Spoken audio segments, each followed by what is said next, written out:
Today I'm going to create a basic business card layout in InDesign. To get started, I'm going to go to File, New, or hit Command N on my keyboard and choose Document. When I go into the New Document panel, if I select Print, it's going to show me, well, all these different sizes. I'm going to choose my own size, and I'm going to work in inches today because that's what makes the most sense to me. But if you're looking down here where it says templates, wow, there's 62 templates in here, and they're kind of like canned business cards that I could use if I didn't want to make my own layout. Sometimes that's an option. Most of the time, I don't want to use somebody else's graphics. If I'm making a business card for myself, I want to put my own graphics on it. If I'm making a business card for a client, obviously I want to put their graphics on it. So these aren't an option, but just know that they're there. So forgetting all that and getting started, I'm going to give my file a name and call it business card.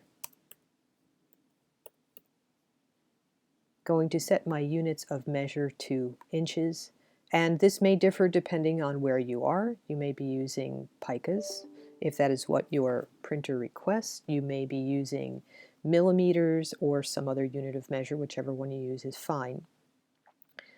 Standard measure for a business card here in the United States is width 3.5 inches and height 2 inches. Occasionally you can break the rules. I've seen smaller business cards, larger business cards, but generally you want to make something that fits in a traditional business card holder or easily into somebody's wallet or bag that they might be carrying, or however they choose to store business cards. So I'm going to uncheck facing pages because I don't need these to be facing pages.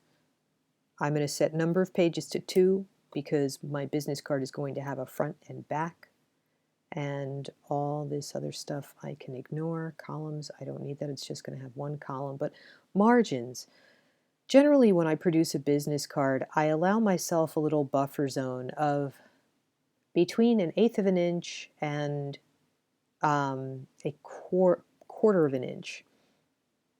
I can always change that. I think I'm going to put in 0.125. Hey, where'd my point go? Okay. If I don't mess with this little setting, make all settings the same, if I click in here, it just automatically makes all the settings the same. That'll give me a little buffer zone. If I'm putting photos onto my business card, that will run to the edge of the document that are going to essentially bleed off the page. I will usually check in with my printer and see what their requirement is for bleed if I'm getting this done via 4-color printing process, and usually they will tell me something like 1/8 of an inch or so. So we'll just put in 0.125 for that as well. I'm not toggling this, so all settings are going to become the same, and when I've got all that in there, I can click Create. And it will automatically give me a business card, 2 of them, front and back, with a bleed around it to contain my photos that bleed off the edge of the page, and a margin that gives me enough of a buffer so I don't have to worry about my text being too close to the edge of the page. Once I get through this part of the setup, I can begin to composite text and use place to include images.